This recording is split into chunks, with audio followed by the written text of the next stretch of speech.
About 5 years ago, I was living at my parents' home with my twin brother. We had a morning ritual that had become so ingrained in our lives it felt like second nature. Every day at 7 a.m., we'd head out for a run. It wasn't just about exercise, it was our way of bonding, a silent yet fierce competition, and a shared challenge that brought structure to our mornings. We had a set route through the city, a loop that combined serene residential streets, bustling main roads, and pockets of eerie isolation. To keep it exciting, we'd run in opposite directions, making it a race of sorts. Whoever returned home first earned the unspoken title of the day's winner. There was one stretch of the loop that always stood out, the part that passed by an old cluster of rundown apartments. The buildings, though clearly on the brink of collapse, seemed alive in an unsettling way. Hidden behind towering trees and hedges that had long since surrendered to nature, the apartments exuded a sense of abandonment and secrecy. During the day, the area felt quiet, almost peaceful. But in the dim morning light, it transformed into something entirely different. The shadows of the trees loomed larger, and the silence felt less like peace and more like foreboding. Despite their decrepit state, the apartments weren't entirely abandoned. Curtains hung in some windows, though always drawn tight, and faint lights flickered behind them in the early hours of the morning. Occasionally, a faint sound would escape from within, a muffled voice, the creak of floorboards, or the faint hum of an old radio. It was the kind of place where you couldn't shake the feeling of being watched. But it wasn't just the buildings that felt off, it was the air itself.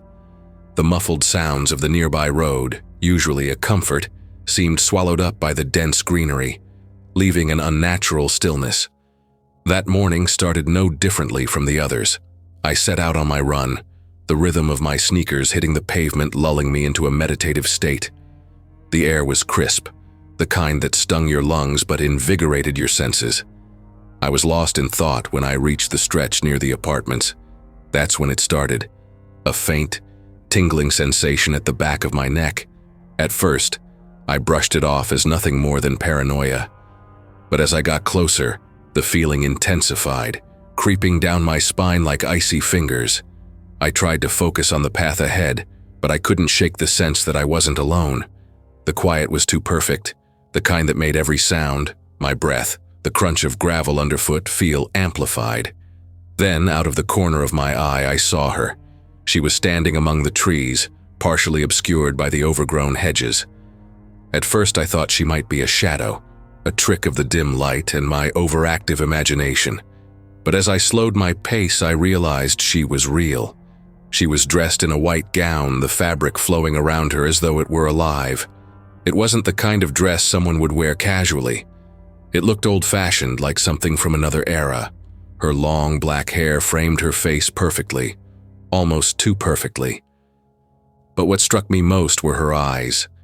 They were wide, unblinking, and fixed on me with an intensity that made my breath hitch. She wasn't just looking, she was staring. Her gaze felt deliberate, almost as though she'd been waiting for me specifically. A shiver ran through me, and I instinctively quickened my pace. I tried to rationalize it. Maybe she was just a resident of the apartments. Maybe she was out for a walk or waiting for someone. But her stillness was unnerving. She didn't shift her weight, didn't fidget. She stood as though rooted to the ground, a statue carved out of flesh and bone. As I passed her, I resisted the overwhelming urge to turn back. My heart was pounding, my senses on high alert. The further I ran, the heavier the air around me felt, as if her gaze had latched onto me and refused to let go. 10 minutes later, I spotted my twin brother running in the opposite direction. We exchanged a quick nod, our usual acknowledgement, and kept going. He seemed fine, focused as always. His presence was a comfort, a reminder of the normalcy of our routine. When I got home, I noticed my brother wasn't there yet. It wasn't unusual. Sometimes he took a longer route or stopped to cool down. I went about my routine, though the image of the woman lingered in my mind. Who was she? Why had she been standing there so unnervingly still? By the time I got out of the shower, 30 minutes had passed and my brother still hadn't returned. Worry began to gnaw at me. He was never this late. I tried calling him, and to my relief, he picked up immediately. "I'm on my way back," he said, his voice shaky. "I need to talk to you and Mom and Dad. It's important." When he finally walked through the door, his face was pale, his eyes wide with an emotion I couldn't quite place. Fear, shock, maybe both. He collapsed onto the couch, his hands trembling as he ran them through his hair. "I saw something," he said, barely above a whisper. "Something I wish I hadn't." He told us that as he ran past the apartments, he noticed something hanging from one of the trees. At first, he thought it was debris or a strange bundle of fabric, but as he got closer, the shape took form, and his stomach dropped. It was a woman hanging lifelessly from a thick branch. Her body swayed gently in the breeze, her head tilted at an unnatural angle. Before he could fully process what he was seeing, a man came bursting out of the apartments, his scream shattering the silence. "No, no, I can't believe she did this," the man cried, running toward the tree. He cut her down with frantic hands and began performing CPR, his movements desperate yet strangely mechanical. "She's my wife," the man kept repeating. "She's my wife." My brother froze, unsure of what to do. Something about the man felt off.